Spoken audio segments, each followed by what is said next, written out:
বিষয়ে গণমাধ্যমের ভাইরা কিন্তু আন্তর্জাতিক মহল পরিকল্পিতভাবে রোহিঙ্গাদেরকে বাংলাদেশে অনুপ্রবেশ করিয়ে তাদেরকে আমাদের ঘাড়ে চাপিয়ে দিয়ে সেখান থেকে তারা পিছপা হয়ে যাচ্ছে। আমাদের সাথে এক ধরনের প্রতারণা করেন জাতিসংঘের মহাসচিব। এখন বর্তমান যে অবস্থা, সেই অবস্থা হলো বাংলাদেশের জিডিপি থেকে, বাংলাদেশের অর্থনীতি থেকে এই মুহূর্তে এই রোহিঙ্গা শরণার্থীদের সকল কিছু চলছে, যেটা আন্তর্জাতিক মহল যেটা বলেছিল, কমিটমেন্ট করেছিল, সেই কমিটমেন্ট থেকে তারা অলরেডি সরে গেছে।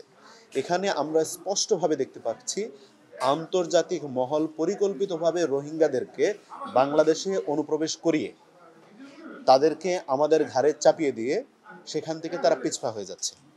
তো আন্তর্জাতিক মহল যদি এভাবে আবার দ্বিতীয় স্টেপ বাংলাদেশে রোহিঙ্গাদেরকে ঢুকিয়ে আবার তারা পিছপা হয়ে যায়, সেটা আমাদের জন্য আত্মঘাতিক আমরা মনে করি। কারণ দেখেন, পিছনের দিনগুলোতে যে চরিত্র তারা প্রমাণ করেছে সেটা এখনো কিন্তু এখনো কিন্তু সেটা দৃশ্যমান।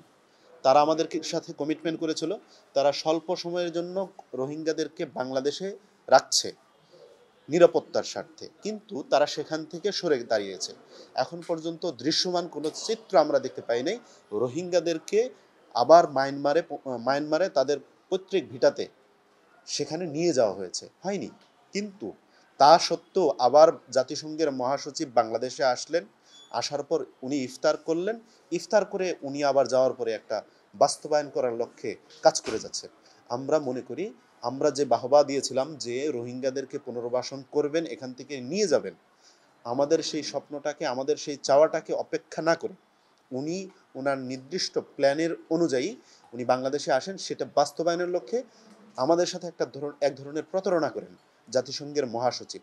ওনার ইচ্ছাই ছিল যে বাংলাদেশে আবার এসে রোহিঙ্গাদেরকে পুনর্বাসন করার চেষ্টা এবং একটা ইহুদি রাষ্ট্র মানে তৈরি করবার জন্য এবং মুসলিমদেরকে বাংলাদেশে স্থানান্তরিত করে সেটা তাদের প্ল্যানের অংশ হিসেবে তারা বাস্তবায়ন করতে চায়। এই যে সামগ্রিকভাবে ইন্টারন্যাশনাল একটা পলিটিক্সের ভিতরে বাংলাদেশকে স্টেডিয়াম হিসেবে উপস্থাপন করা এবং বাংলাদেশকে সেই মার কলে ফেলে দেওয়া, সেটা আসলে আমাদের জন্য খুব আত্মঘাতিক আমরা মনে করি। এখন এই সময় আমরা চাই যে সরকার যেটি নীতিগত সিদ্ধান্ত নিয়েছেন এবং তাদেরকে মানবিক করিডোর দিয়েছেন, সেটা আরও বড় ধরনের একটা ফাঁদ আমরা মনে করছি।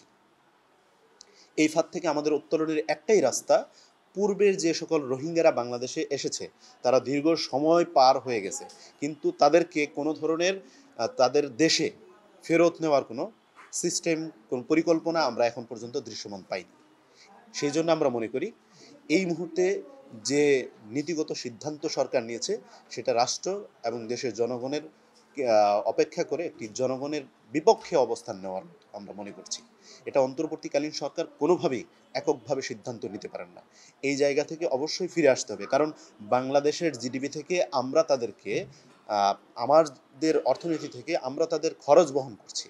কোনো দাতব্য সংস্থা এই মুহূর্তে দৃশ্যমান কোনো মানে আমাদেরকে অনুদান দিচ্ছেন না।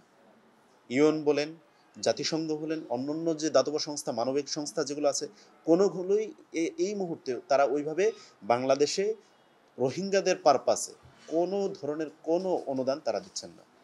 এই ডাউন অবস্থায় এখন যদি আবার রোহিঙ্গাদের অনুপ্রবেশ ঘটায়, সেটা আমাদের জন্য খুব ক্ষতিকর হবে।